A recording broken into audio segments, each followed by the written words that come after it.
in a position to appraise the information available in the unstructured format and the formal the information which is available through IT returns and the GSTN gives a lot of credibility to the financial strength.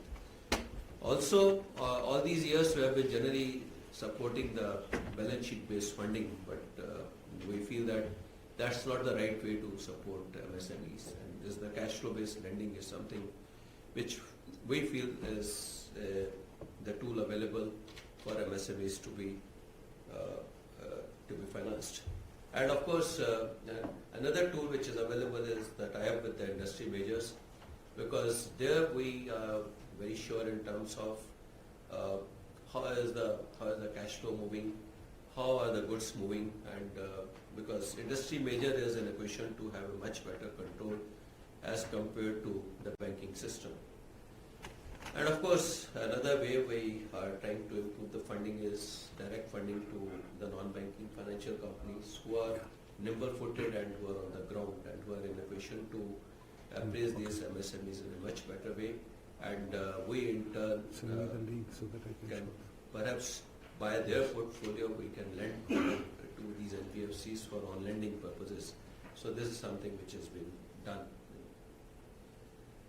Apart from this, MSMEs generally have a problem in terms of realizing their receivables, and they don't have that kind of a managerial bandwidth which can actually be put to use for having the receivables. And it in fact impairs their receivable cycle, and which causes a whole lot of problem. So from that aspect, I feel that factoring, which is in a very nascent stage in the Indian economy, will offer a lot of, it will actually enhance their capability of managing their cash flows better, and also it will help them in managing their receivable book better also. This, to my mind, is one of the solutions, which I feel that going forward it will develop and it will be a major source of funding for the MSMEs. This more or less I have covered, but a few other things apart from leveraging PAN, Aadhaar, etc. There is a lot of information which is available through the MCA side, which is Ministry of Corporate Affairs, and also the Register of Companies. They have got some data available. So a lot of data points are available in the ecosystem which can perhaps be leveraged for having a better assessment of the risk, and also it helps in better risk will also better assessment of risk will also help in offering the credit at much reasonable cost for the MSME. So I think going forward for better risk profiling, we are trying to leverage analytics and also have some kind of an assessment of the credit behavior for the new to the credit customers, using the early warning signals. So we should be in a position to look at the cash flows and predict the stress which could be there perhaps for any MSME, and guide them appropriately is something which will go a long way in terms of strengthening the MSME structure in the economy. Some data point I have captured. Essentially, I wanted to highlight that when it comes to MSME financing, about 49-50% of the financing is done by the public sector banks, another 38% by the private sector banks, and NBFCs are just about 12%. But the point which I would like to highlight, that the share of the public sector bank is coming down over the period of time, and the private sector banks are perceiving it as an opportunity, and it's going up. And NBFCs, of course, had a challenge in last about a year or so, which we have seen post ILFS. But still, you will observe that NBFCs share is going up, despite that kind of pressure on these NBFCs. We at State Bank of India, with more than 23,000 branches, we are serving to about 16 million customers, and our portfolio is about $33 billion. And what we have done is, we have created some centralized SME processing centers. As I mentioned, that the skill set is something which is a challenge. So just to get over that, we have created centralized SME processing centers, which helps in appraising the risk at, for many branches. It's more like a hub and spoke approach. And apart from that, we have created some about 1,200 odd specialized SME branches. We have created skill which can help in appraising the risk appropriately, and more than about 1,800 odd relationship managers have been trained. As I mentioned about our venture financing and also the suppliers financing. So what we have done is we are engaging with about 300 odd industry majors and are trying to fund the supply chain for such industry majors. It gives a better handle in terms of the cash flows of these MSMEs, and it helps us in also offering the credit at reasonable cost. Exporters, just about, as I would like to highlight that our SME portfolio is about 33 billion, and exporters out of this 33 billion are just about 1.6 billion. So there's a very small component of exporters in this particular portfolio. Also, this Mudra is something which is a very small ticket loan, and essentially it is meant for the small units which have proliferated in the upcountry locations. So there also we have funded almost about $5 billion. So this is the effort which has been put in by SBI when it comes to promoting SME financing. Strategy, as I have actually dwelled upon during my address, only point which we are somehow trying to figure out that how to minimize the turnaround time, because we have observed that NBFCs could gain currency for financing of NBFCs because they had a least possible turnaround time and they had excellent collection mechanism. So we are actually trying to get over the weaknesses which are there in this kind of an arrangement which we have within the bank. Apart from that, the contactless lending platform is something which we are now practicing for last more than a year, wherein the loan application is sourced from the borrower, and that is run through the online data analytics, which is essentially GST, income tax, bank statement, and the credit bureau. And thereafter, all this information is put through the credit engine, and we are in a position to generate the in-principle sanction. And this is a platform wherein we are in a position to give the online in-principle sanction in about 59 minutes. This is actually the benchmark which has been set. And once this is done, in-principle sanction has been done, thereafter we run it through the pre-disbursement due diligence and also carry out the compliances, etc., and then we carry out the disbursement. This is now, initially this was started for all the public sector banks in the country, but increasingly looking at the utility, practically all the lenders are actually coming for availing this particular facility. So which is nothing but a reflection of the success and of this particular platform. And we are actually using this as of now for in-principle sanction loan up to about $700,000. Similarly, for e-Mudra, which is for the smaller ticket size, that is also which we have started doing it. Again, it is essentially leveraging the similar kind of a database, but considering their size, the data requirement has been truncated, but it helps in assessing the risk in a reasonably better manner. In fact, co-origination with NBFC is something which has come into existence post IMFS problems, and where many of the NBFCs were not in a position to lend to SMEs. So that is something which was attempted. It helps in the risk sharing also, and also it helps in sort of buying the portfolios. So this is the way forward, because it's more of a collaborative approach. NBFCs have got their merits, so we are trying to marry their nimble-footedness with our ability to finance them at much lower cost. This is something about electronic dealer financing and the vendor financing. This is how we are doing it. The whole ecosystem is there, and now the next step which we are taking is the transporters who are there for the industry majors. If we can enter into some kind of a digital platform, and we can get into some kind of fleet finance or the trip financing kind of facilities also. So that will also support the ecosystem for the MSME.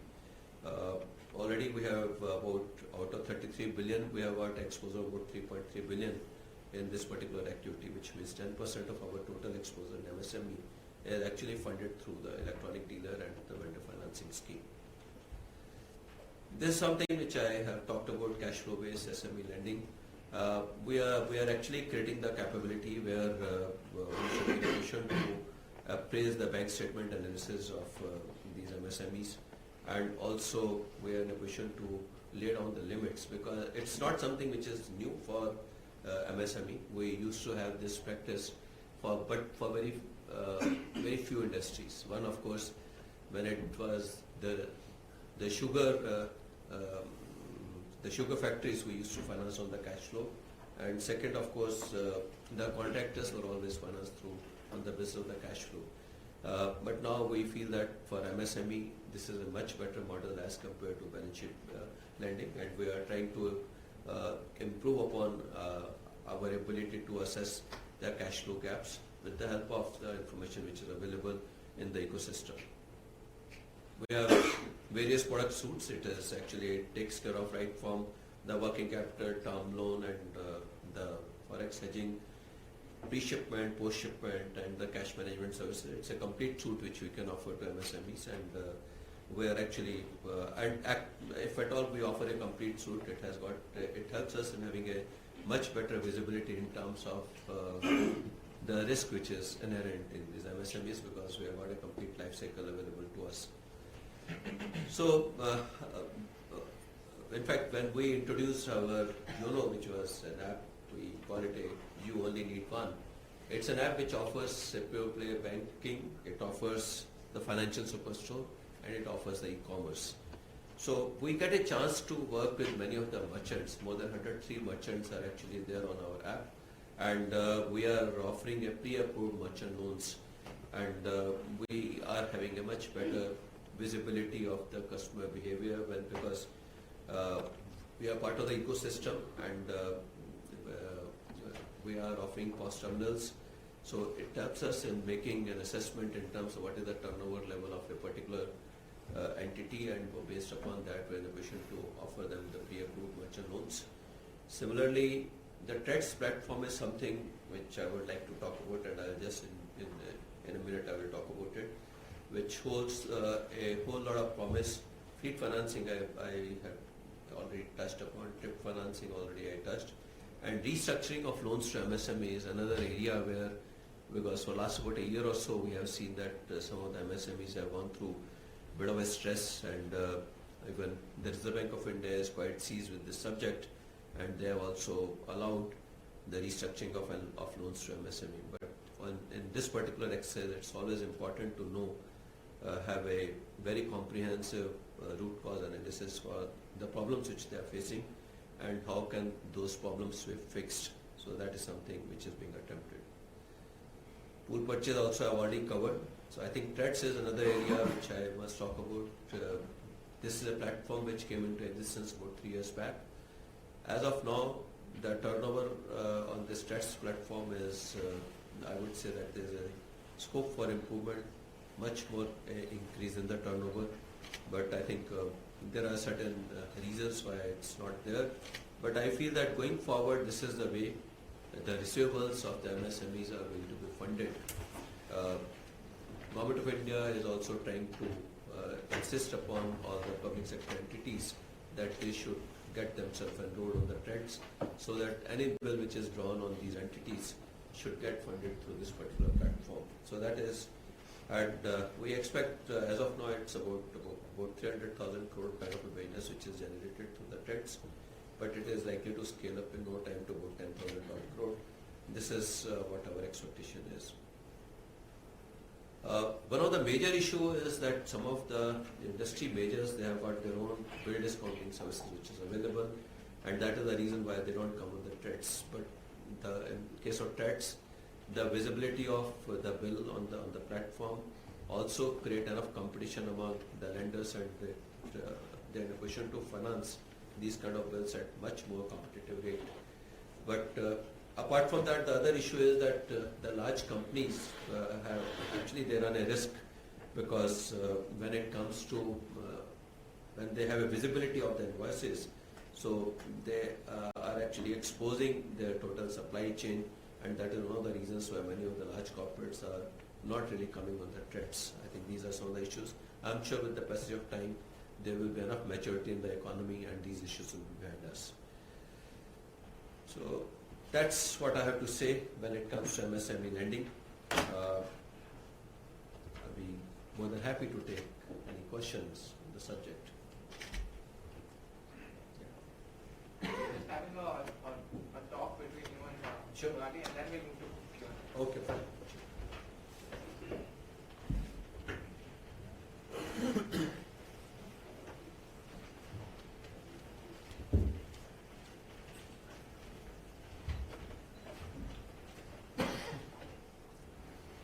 Thank you so much, Mr. Khara. I know I have at least 5 questions, but luckily we have someone far more capable to ask you these. Everyone, thank you for making your time. I'd like to introduce Mr. Mukul Gulati, moderating the session today. He is the co-founder and the MD of Zephyr Management in India. He has 20 years of experience in the investment management business and more recently in private equity. But at the heart of it all, Mukul is a CBS alum, so welcome back, Mukul, and we're so glad you could make time for us today. It's my pleasure to be here in this old building. I used to sit back there. It was easier to take a nap away from the eyes of the professor. But thank you for your time. Thank you for your talk. It was quite informative. And you heard my background. I've been investing in India for the last 15 years.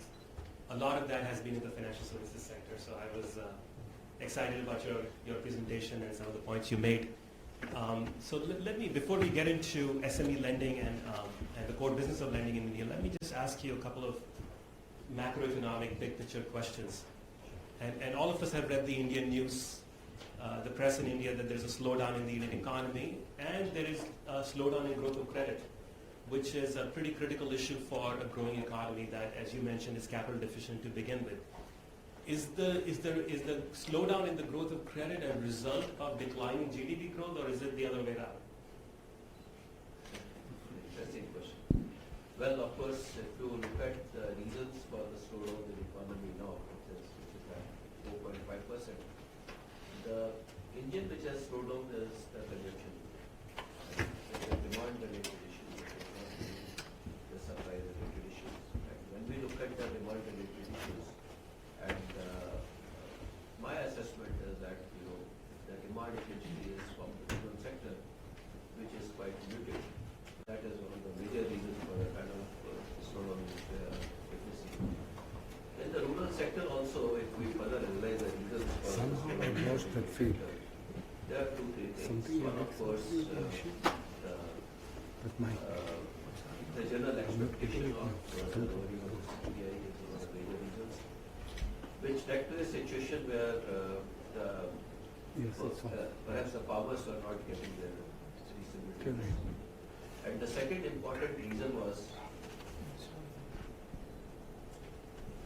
second important reason was essentially relating to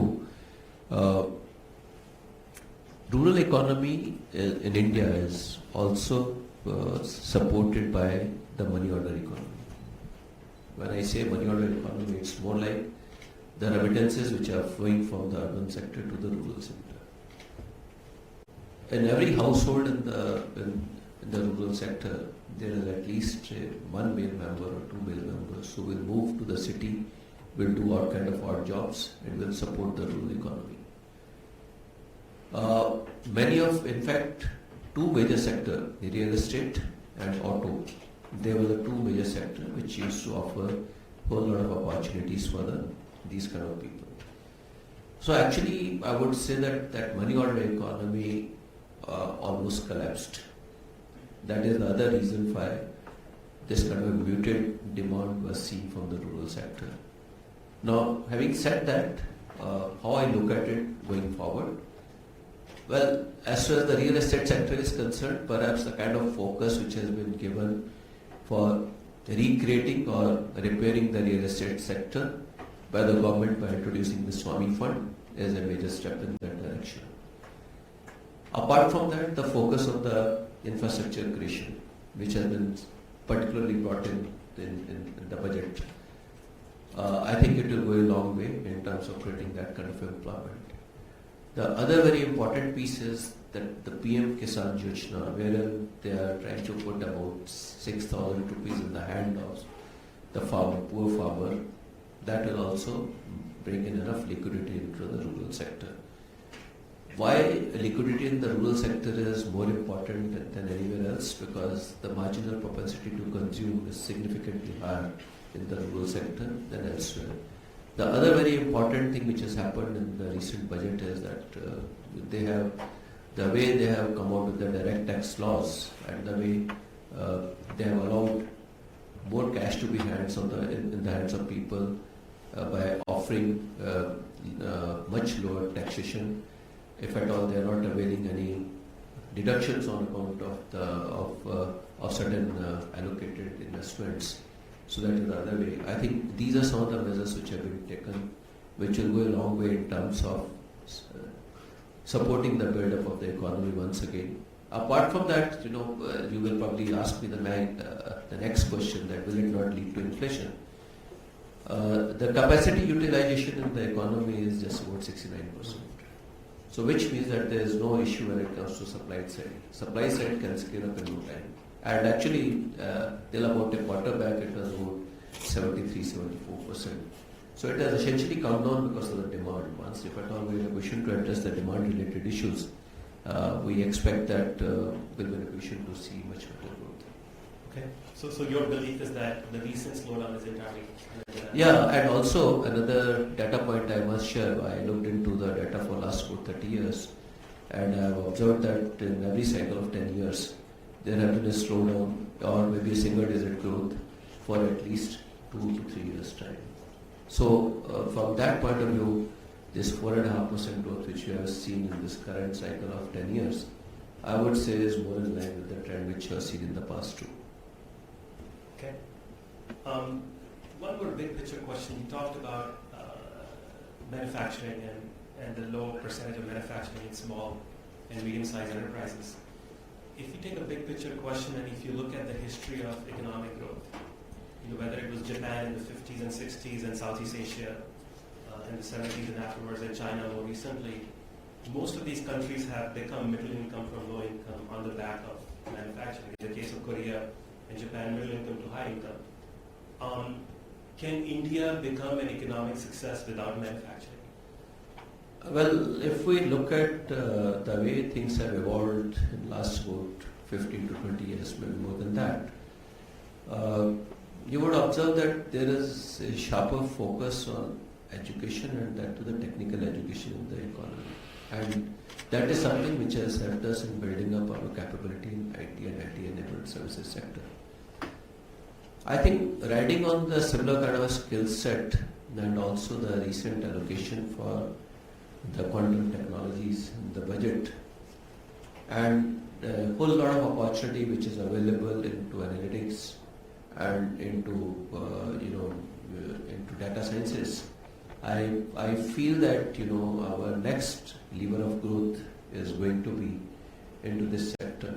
We may or may not be as good into manufacturing. And manufacturing also I would mention that the way things are happening across the globe, unless and until we are part of the network, the likelihood of our success into manufacturing is also quite restricted. But I would mention that two particular sectors, one is auto and auto ancillaries, and the second is pharma.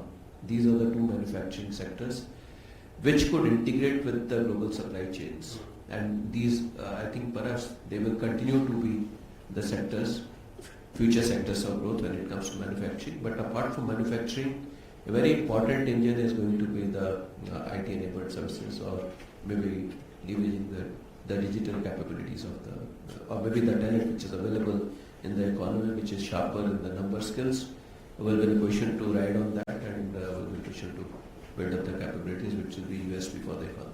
I agree with you that India will need to blaze its own trail, a path that's different from its Asian neighbors. But I do worry a little bit that, with the recent U.S.-China trade war, the manufacturing activities are moving to Vietnam and Bangladesh and not so much to India. I feel like it's a little bit of a missed opportunity, but we'll move on. So let me talk about the lending business a little bit. In India, you talk about various supply side and demand side constraints that are holding back SME lending. And through my own business in India, the set of portfolio companies that we have supported, we see a lot of our small and mid-sized businesses struggle to raise financing. And sometimes you would just see that an entrepreneur just doesn't have the business model that is going to be able to take that. They are not ready, governance is not there, papers are not there. Sometimes I see it's supply side, meaning the lenders themselves are missing out on supporting good businesses because of their own constraints. And you talked about collateral versus cash flow. And this is the biggest issue that I've seen with Indian banks, both PSUs and private sector banks, where if you're a service business, a tech business, there really isn't any collateral. There's no factory. And many times the founders don't have personal real estate to collateralize. And I see that lending institutions in India are just incapable of processing a cash flow statement from a lending decision perspective. You talked about some steps that the bank is taking on that front. Tell me more how that's going to happen on the ground. See, our effort is that when it comes to really appraising the cash flows, we would rather run through various credit engines more than the human capabilities. Because we have seen that when it comes to SME lending, it is quite scattered across. And ensuring that we have the right skill available in such kind of branches, because we have a very large network and more than 23,000 branches, and perhaps in each of the branch there could be a catchment area for MSMEs. So that is one of the reasons why we have introduced this concept of hub and spoke, and we have created specialized skill set at few centers. We have trained people who can actually do, it's more of human capital creation which is required for dealing with this kind of a business opportunity. But that is something which we have done. But increasingly we would like to leverage the capabilities of the credit engines, which will give enough visibility of the cash flow or the behavior of various MSMEs.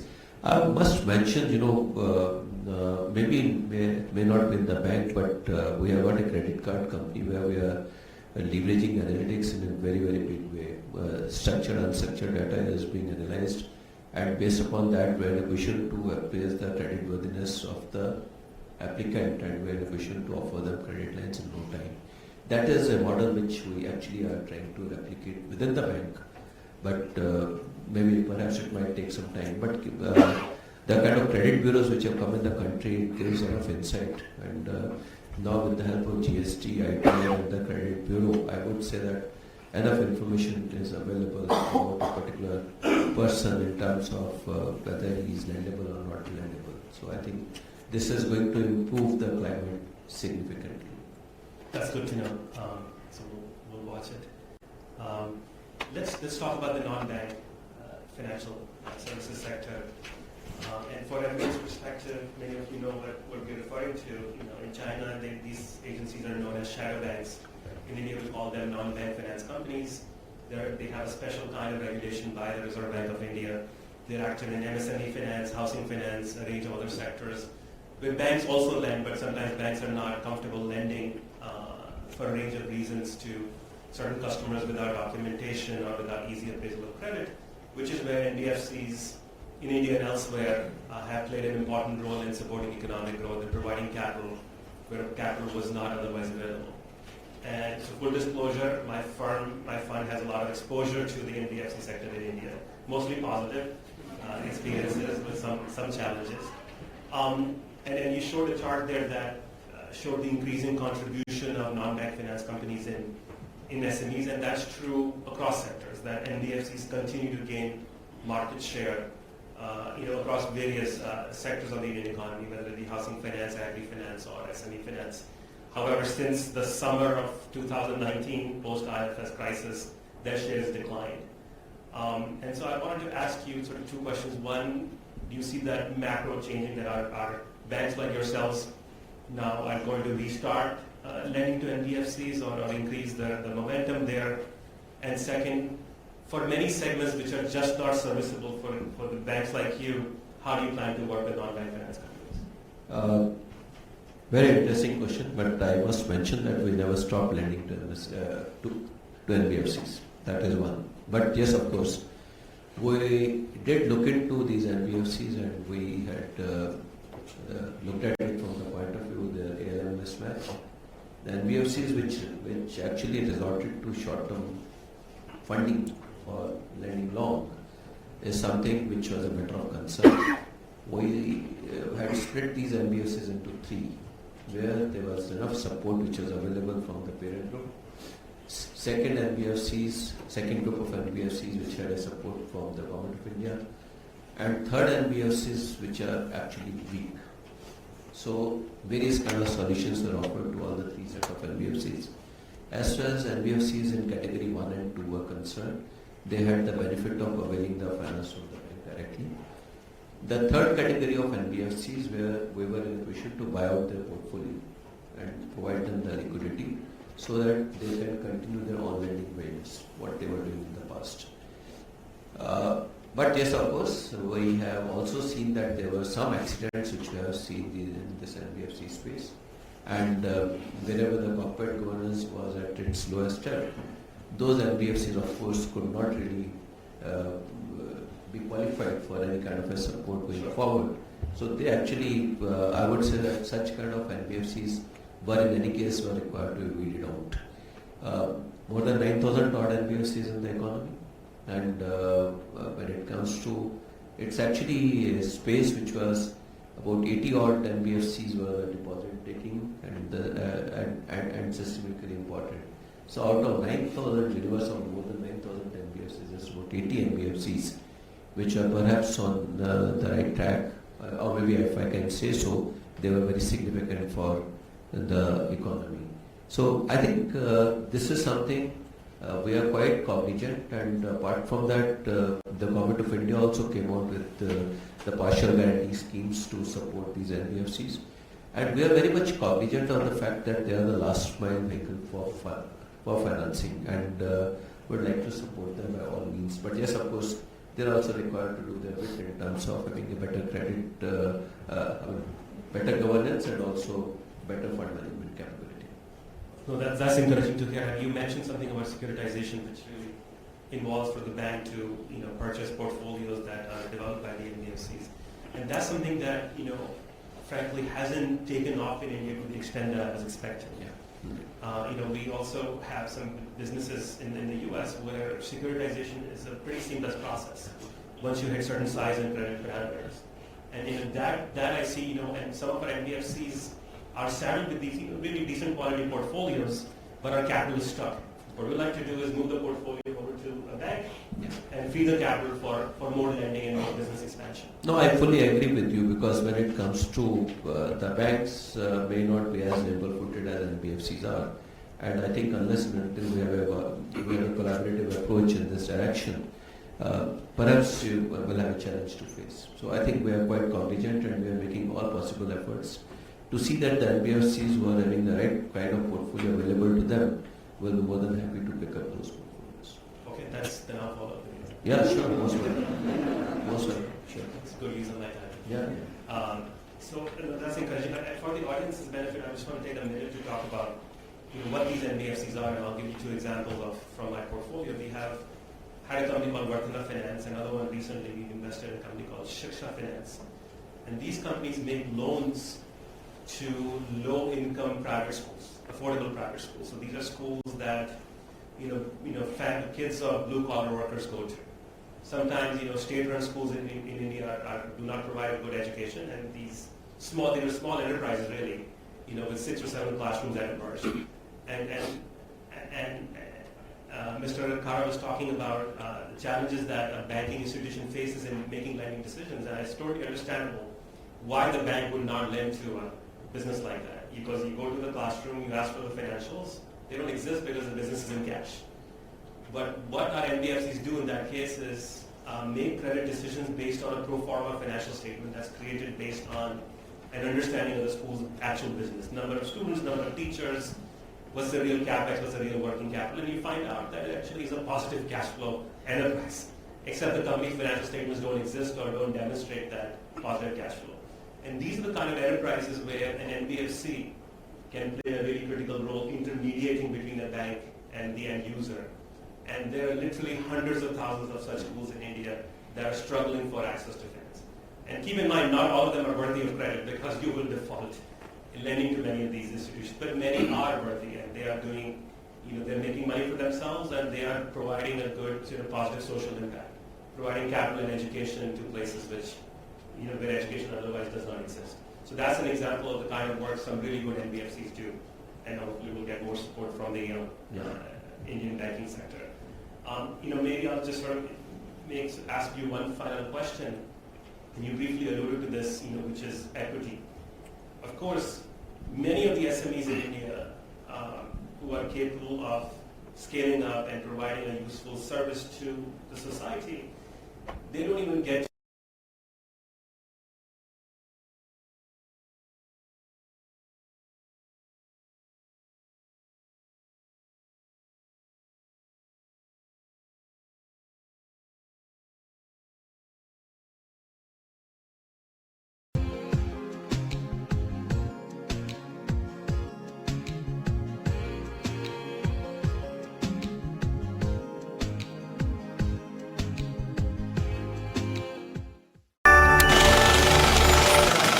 प्यार दीवाना होता है। Nostalgia, the show that'll take you into the memory lane of golden era of music.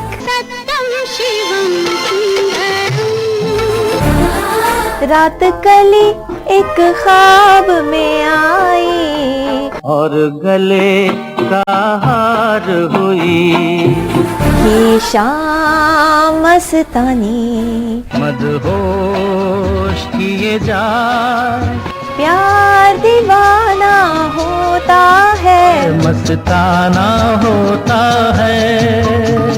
जिंदगी एक सफर है सुहाना, यहाँ कल क्या हो किसने जाना, मेरे महबूब कयामत होगी। ओनली ऑन मना आज रुसवा तेरी गलियों में मोहब्बत होगी। అమెరికాలో అదిరిపోయేలా టాటా సంబరాలు, కన్నుల పండువగా తెలంగాణ అమెరికా తెలుగు సంఘం కన్వెన్షన్. ఎడిసన్ లో న్యూజెర్సీ కన్వెన్షన్ సెంటర్ లో వేడుకలు. మే 22 నుంచి 24 వరకు టాటా అమెరికా తెలుగు మహాసభలు. మహిళలు, చిన్నారులు, యూత్ కోసం ప్రత్యేక కార్యక్రమాలు. Political forum, business seminar. ఆకట్టుకోనున్న Thaman music, Jabardasth team comedy, Telangana సంస్కృతిని చాటేలా ఆటపాటలు. వేడుకల్లో పాల్గొననున్న రాజకీయ, సినీ ప్రముఖులు. రండి, వేడుకల్లో పాల్గొని విజయవంతం చేయండి. తెలుగు వారందరికీ ఇదే మా ఆహ్వానం. మరిన్ని వివరాలకు సంప్రదించండి www.tataatc2020.org.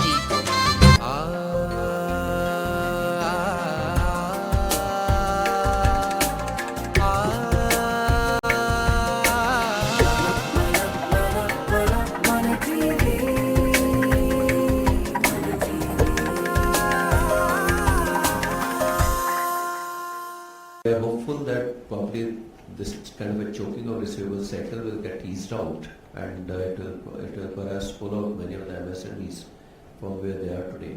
So that is the reason which I understand for extending the time period. for another 6 months.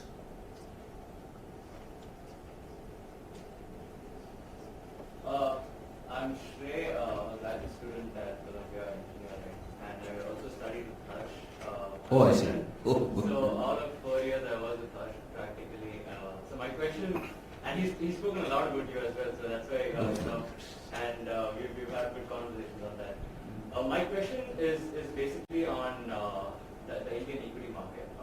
We see that hardly 5-6 of the big who's only pushing the market. Every day we are saying Nifty and Sensex probably hitting highs because of these five. Like if I might say, it's HDFC, Bajaj, and the rest of these other small players who were basically pushing the market from 13 to 17 are nowhere in the picture now. And, I put hell out of cash in this, and now they've gone in water regularly. I'm waiting for it to see the bull market again. When do you see these, with the likes of the other market? Basically, I'm trying to get my money back. So when do you see it coming back up? You see, when it comes to the stock market, I think the behavior of the stock market is also governed by the technicals. It is not merely the sentiments which are going to run the stock market. Yes, we have seen challenge when it comes to corporate earnings in the last about a year plus. But of late, the recent earnings cycle which we have seen, there is some kind of an improvement. I think once the demand gets revived, once the growth comes back, I'm sure you will have a chance to have your money back too. Thank you. Yeah. Hi, my name is Shishir. I'm actually also a friend of hers. He's studied together as well. So, coming to a question that you mentioned, that's a demand issue. So, I understand because demand is an issue, but will it not have a ripple effect on the economy? And what are the steps that SBI is taking to combat that? Because India being a savings economy mostly, it's going to ripple effect because they want us to pay more, they don't have demand, it's going to affect the SMEs, it's going to affect all the business as well, and the blue collar will be affected the most. And on to the ground level, the farmers are. And if you might not know it, because if you see the farmers, they actually don't get paid until the next cycle. They get paid when the next cycle is when the company actually sells whatever the end product is. So that really creates a pressure on the local people as well. What is SBI trying to combat with that? No, when it comes to demand factor and how to support the demand in the economy, our retail business growth is actually quite encouraging. It is as high as about 17 to 18%. That is the pace at which our retail loan book is growing. So we are pushing cash in the hands of people. We are in a position to make the credit available almost in no time. So I think efforts are being put in by us. But yes, of course, when it comes to the credit risk, we are in a position to appraise it better, and we are in a position to ensure that the growth which we are seeing, it should not get impaired also. So I think that is one which you are doing on an ongoing basis. We hope that we will continue to support this without any challenge in our hand. As I mentioned in my address, the demand is expected to be revived because this year when we look at the crop pattern, the cropping has gone up by about 9% on a year-on-year basis. This is the data as recent as about January 2020. And if we look at the water reservoir levels, they are about 155% more than what it was last year. So which means that the rural sector is up for a much better year when the harvest comes. So that I'm sure will bring in a lot more cash in the hands of people, which will revive the economy. Apart from that, the recalibration of the auto sector, which took place essentially on account of the recalibrating for the Euro 6 standards, though lot is being talked about the e-vehicles also, but I feel that at least in the near to medium term, the auto sector will have to have the kind of production assemblies which they have. Maybe in the medium to long term time, there would be a change in the pattern of productions, and there would be e-vehicles, etc. will be coming.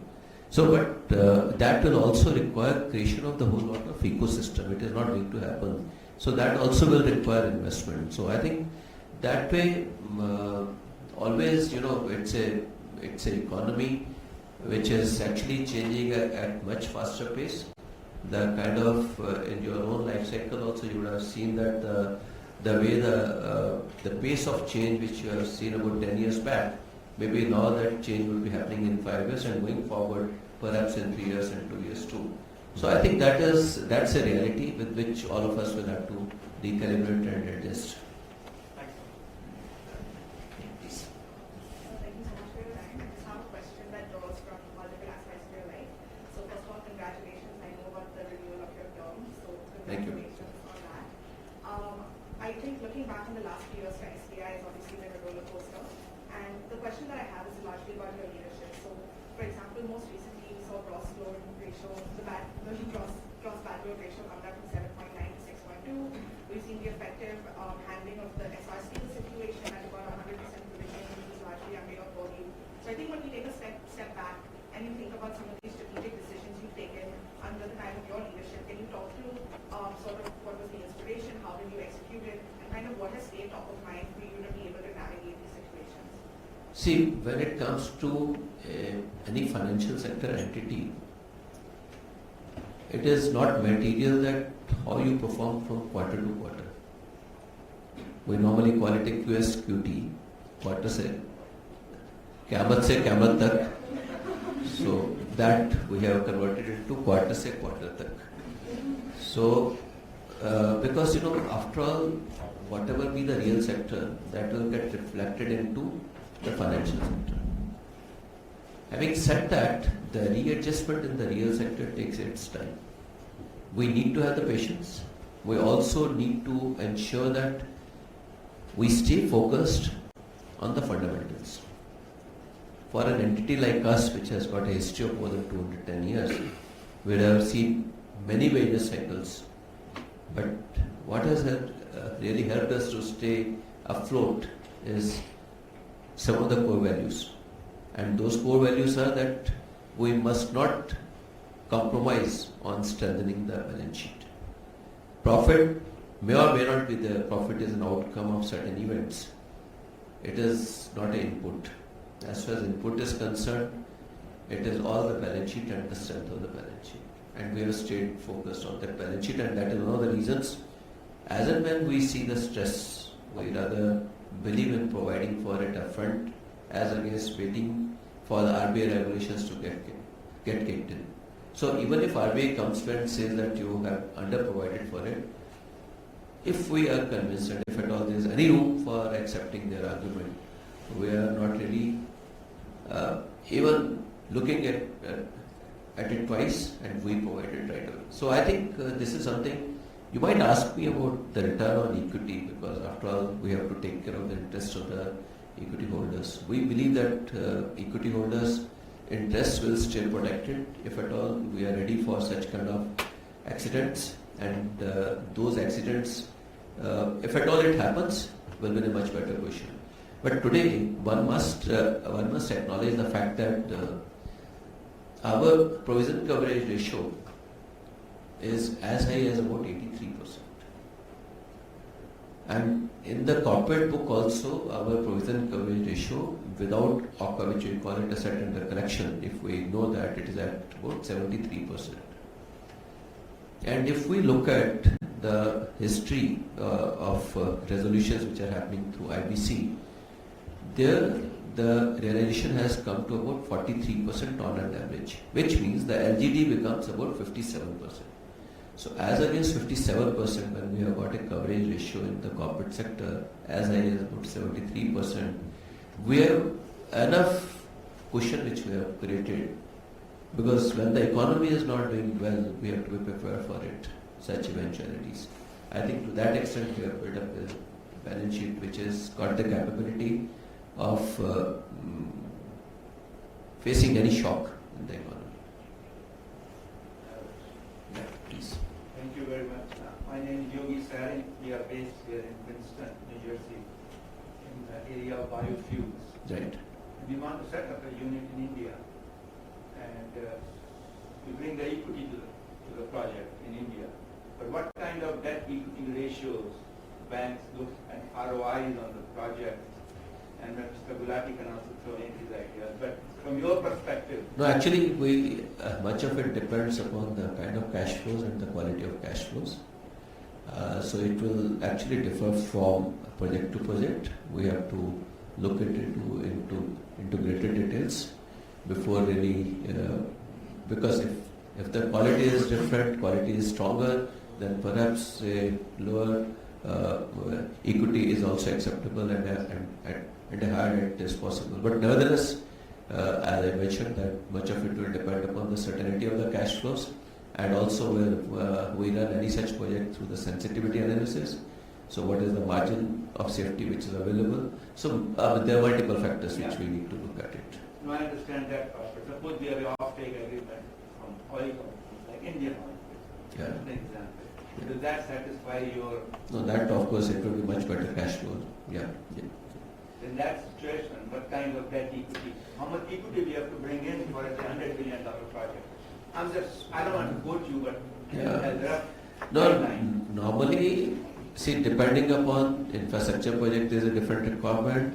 Normally, we go for about 30% kind of an equity and about 70% kind of a debt. But as I mentioned, that we'll have to look at multiple aspects into it. Hi, I'm Arjun. Thank you for an insightful talk. We run a boutique fund based out of India, and we're actually reading through a lot of NBFC space, look at if you could find investment opportunity there. And we see this in almost every other NBFC investor presentation, that they're getting into co-lending with banks. And interestingly, you put up saying that you are having a co-lending strategy based on the ratings. And here's where I have a question, because the rating agencies were totally off in the last 1 or 2 years in trying to rate NBFCs. So what are your criteria to choose an NBFC? No, you see, when it comes to co-lending also is a bit of a reputational risk for us. So I want to put it across. Unless rental, we have got a confidence in the management of the NBFCs, we normally don't go for the co-lending. And that management, that confidence in the management of the NBFCs will also be how we really look at their performance in the past. Of course, I'm quite cognizant of the fact that the rating, external credit rating agency may not be doing the rating. We have got our internal rating metrics which we have mastered over the years. So we evaluate any NBFCs on those internal rating metrics, and then based upon that, guided by that, we Do you put mind it. elaborating on that? Huh? Sorry to interrupt, but do you mind elaborating on the internal rating? No, internal rating would be essentially on various parameters in terms of their past experience in collection, in terms of their past underwriting practices, in terms of how much of capital they have, and their ability to withstand any shock in the event of any impairment. So these are some of the factors which we reckon, and if at all they have got a concentration risk or it's a very well diversified portfolio. So these are some of the factors which we really reckon for working on the internal rating too. So that's one of the questions that was asked earlier. Do you have any programs in place to promote ventures that promote sustainability, like the biofuels? When it comes to lending, we are quite cognizant of ESG, and in some of our other group companies, for instance, SBI Mutual Fund, which is an asset management company in collaboration with Mundi of France, we have got an ESG fund. So that is how we are promoting the ESG and the environment focus lending, or maybe investing into equity too.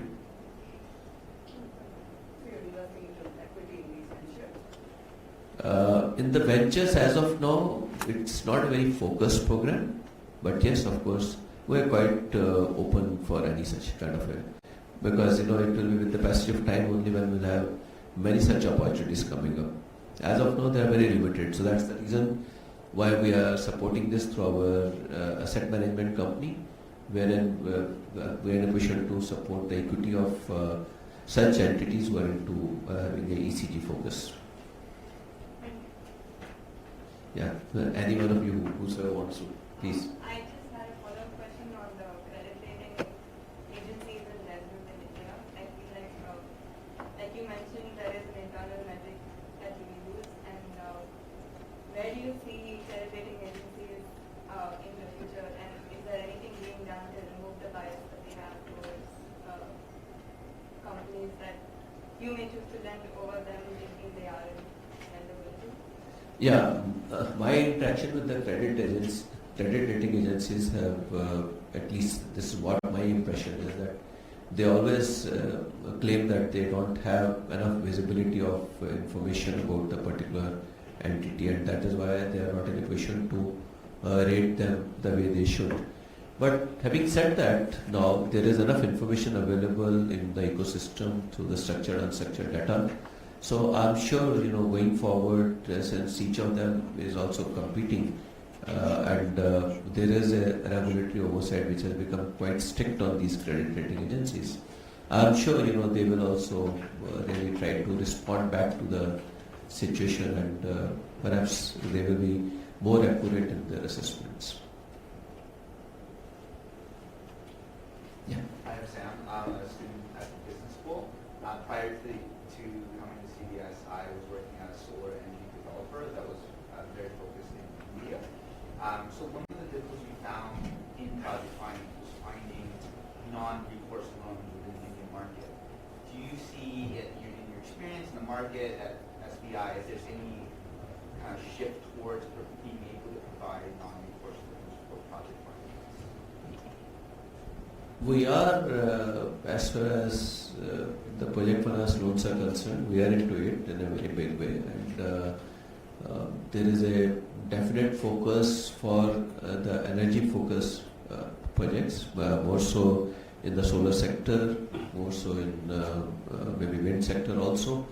So, but yes, of course, as I mentioned that there used to be a challenge earlier, because there were no PPAs which are available, or even if the PPAs were available, they were at the prices which are probably not maintainable. So that is the reason why, as I mentioned about the quality of receivables, the quality of receivables was a challenge, and that was the reason why we had to be very, very careful in our selection of projects. But yes, of course, so long as the agencies are very mindful that these PPAs have to be market related, and also when it comes to technology, if at all it's a tested and robust technology, we are there to support these projects. With non-recourse loans? Yeah, please. Hi, I'm Purvaja. I'm a graduate student at the School of International Public Affairs. I think I'm a part of the SBI family because my dad works there. But my question is basically that you spoke about a lot of products which are there for the SME lending. I want to know what are the strategies taken by State Bank of India in trying to permeate the rural sector for these and trying to onboard them for these digitized products like e-Mudra? No, in fact, our effort is that we should be in a position to onboard many customers through the e-channel. That is a very clear strategy. We have recently, YONO is a platform which I talked about. It was when we introduced it, it was merely for the retail banking, which was, and as I mentioned that it's a platform which has got the pure play banking, it has got the financial superstore, and it has got e-commerce. Looking at the success of the platform, and today we have got about 20 million odd registered users of that platform.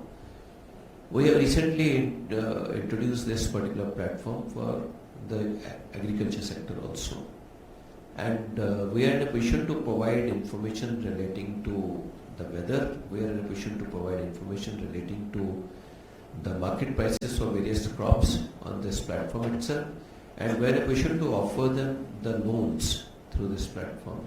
So I think this is something which we have now developed, and it is showing, it is actually being received very well, and I think going forward we'll have many more such initiatives which are relevant for the economy in particular, and the particular subsector of the economy, and will be in a position to deliver a whole lot of customer experience and satisfaction on ground. Yes, please. Could you elaborate more on lending initiatives by SBI for women-led micro enterprises in the country? Normally, we offer some kind of interest concession for women-led enterprises. So that is something which is there. And as far as project appraisal is concerned, the standard remains the same. Yeah, please. Hi. You spoke a lot about partnering with NBFCs, but the fact is that most of the banks have been skeptical in lending to NBFCs, or if they are willing to lend, the cost has gone up by 300 basis points, which in turn affect NBFCs' ability to serve their end users. How do you plan to address this challenge of increased cost which has come up after IL&FS fiasco? Actually, when it comes to cost is a direct function of the risk perceived. If at all the risk perceived is high, the cost is bound to be on the higher side. But yes, of course, if at all there is a confidence level in the governance standards of the NBFCs, and as I was mentioning, my own experience is that some of the well-run NBFCs are in a position to negotiate price, which is as good as any other sector, not only NBFCs. So I think if the risk perceived is lower, the cost is also lower. So I think that is possible if they demonstrate a better governance mechanism, and based on that we'll be in a position to lend. But nevertheless, one thing is for sure, as I mentioned, that the third category of NBFCs which we felt that we cannot lend directly, we are willing to buy their portfolio so that they are left out with cash to on lend. And maybe if at all they can demonstrate a better lending practice over there, it will go a long way in terms of reducing the cost for them also. So if I could just add to that, I think across the market, it's about 100 basis points from a year and a half ago, the cost of lending for the NBFC sector. And it's a little bit of sort of haves and have-nots. The larger, well-managed ones with low NPAs, nothing really has changed, and maybe the cost of credit has increased by a little bit. For the smaller ones with non-performing loans, it's become more difficult. And where we see some challenges for smaller NBFCs is that the lending criteria is highly quantitative and without sort of any accounting or consideration for specific circumstances. Whether you're serving the rural sector as distressed. So generally, large banks would not, go the extra mile to help you out in those circumstances. Then you go to other NBFCs. Larger NBFCs sometimes intermediate loans between banks and smaller NBFCs. So it's not like the sector is dead, but it has gotten more difficult in the last year, but it seems to be coming back. I think we're just running out of time. The last two questions. Yeah, please. Just want to go back. It's almost from School of International Public Affairs. So I'll go back to the point of financial inclusion that was discussed tonight. So just probably I want to know your thoughts about banking for the unbankable.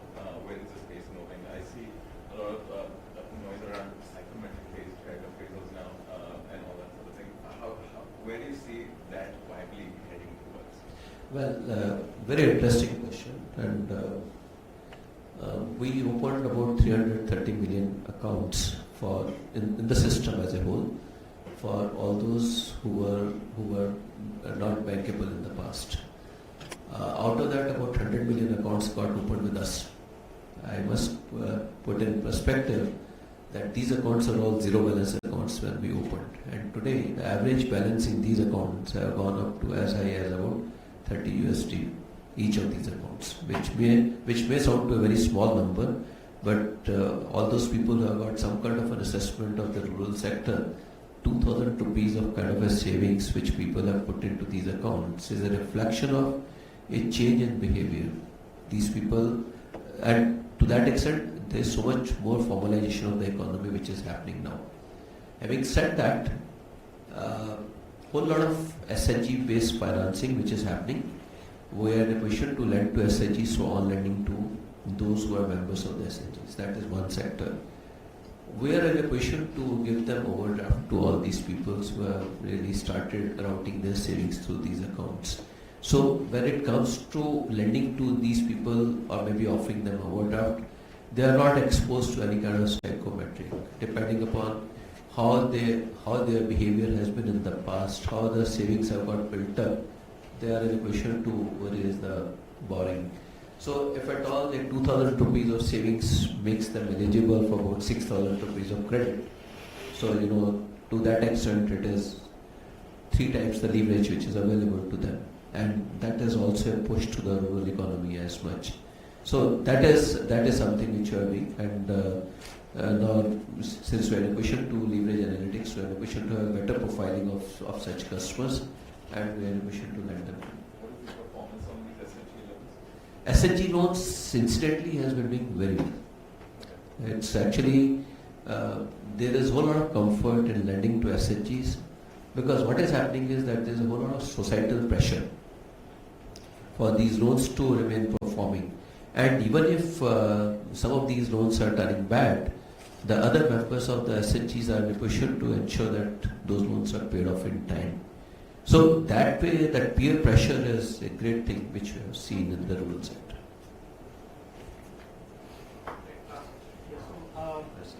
She's also asking. Yeah. You can have both. Yeah, go ahead. So I just had a question. I wanted to end on note for understanding your views on the macroeconomic factors for India right now. We're in a slowdown of note right now, and what are your thoughts? Like, are we bottoming it out already, or what are the catalysts? No, I would say that the PMI index which I have seen for the month of January, it is at about 55. So that itself is a reflection that it has already bottomed out. We are on the upside. And apart from that, the kind of initiatives which have been taken by the government in the recent budget, I'm sure it will go a long way in terms of supporting the economy, and it will be in a position to come out from where it was. Gulati ji, do you have any views on this big question? As an investor? I'm long-term optimistic, short-term pessimistic. I think 4.5% going up to 5.5% is just not acceptable for a country of India's size and India's poverty.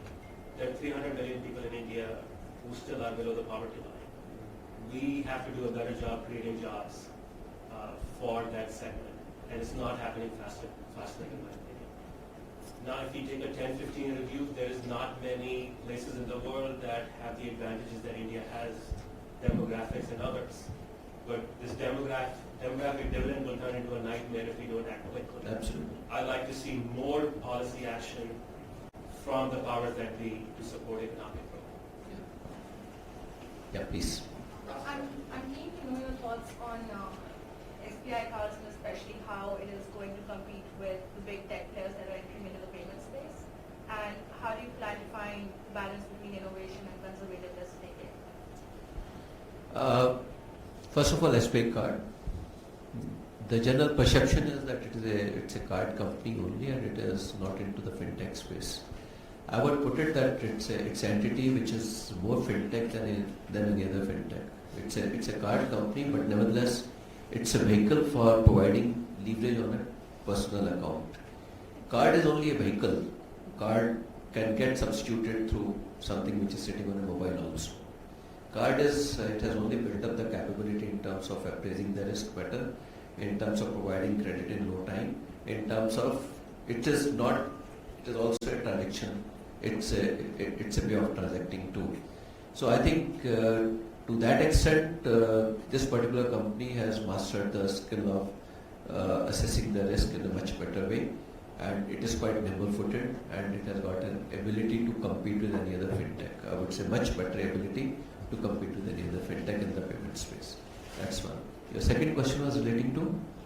Innovation and balance between conservative. Yeah, I think when it comes to an entity like ours, which is more than 210 years old and has not only survived but thrived well all these 210 years, it has been possible because we have been keeping pace with the time, and we have been collaborating with the other players who have got a superior knowledge, and we always believe in upgrading ourselves, leveraging such superior knowledge which is available in the ecosystem. So I would say that it's a coexistence of all these factors. That's all the questions for today. I just wanted to thank everyone for making time. I wanted to thank Mr. Khara coming over and speaking at the school. I think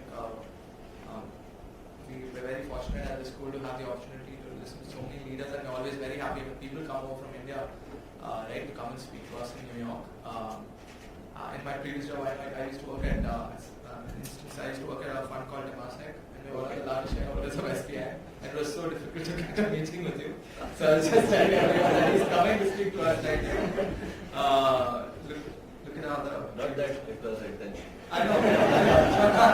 I just put it on the card. More than into bit.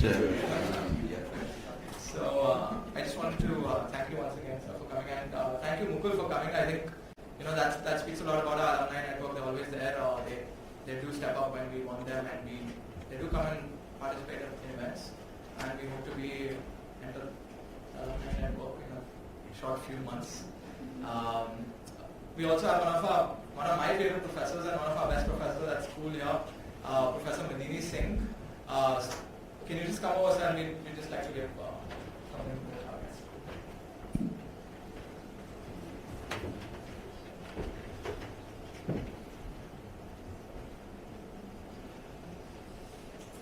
Thank you. Thank you, sir. Thank you very much.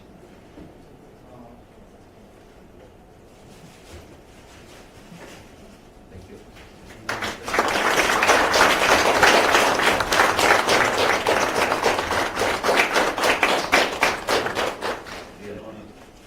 It's an honor for us to be here. Very important. I'm not in banking sector. I came out of curiosity. So let's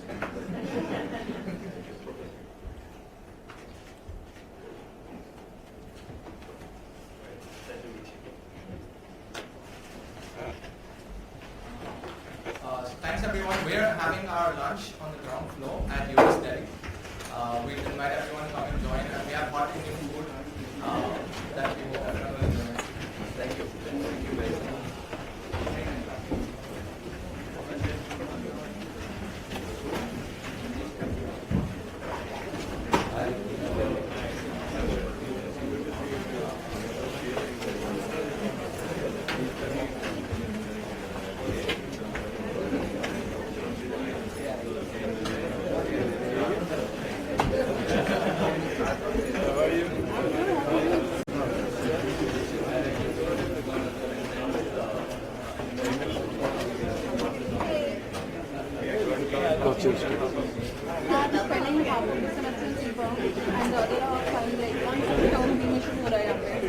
Are you stressed out? No, no. You look. I had a class from 8:30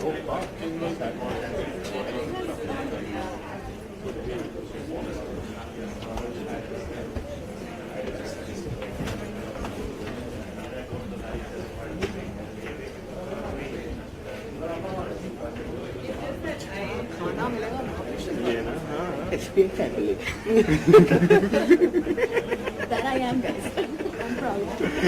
I'm proud, okay? Who is so happy with that?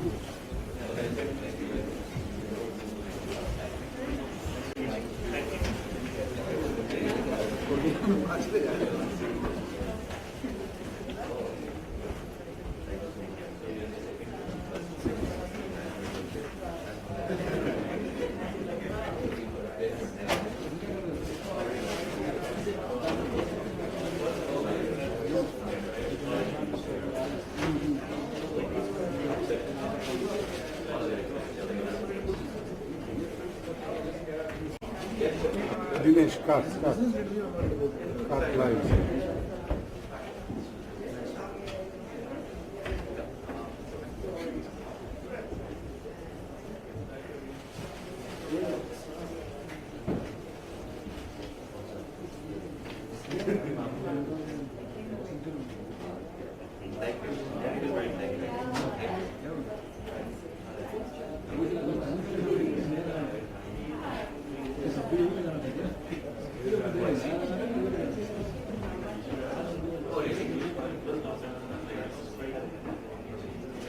Okay.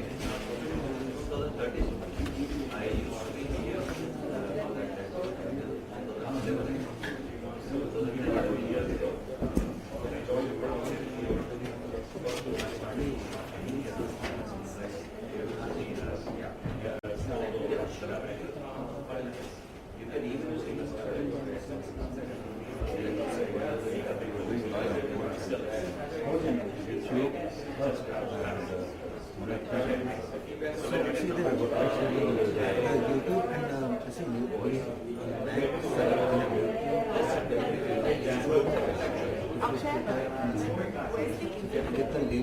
we can get it. Shokal, can we get the link for... I'll give him link, I'll give you video, everything. Boss. Don't worry. Okay, thank you.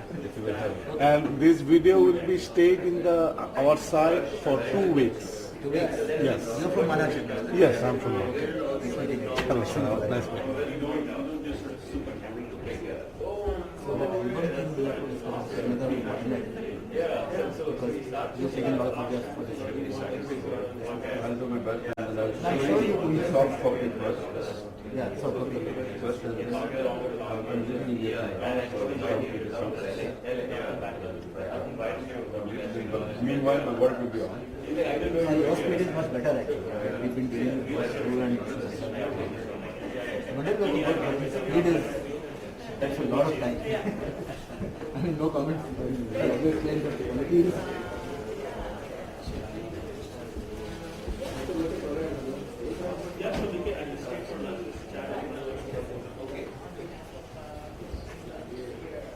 How are things going for you?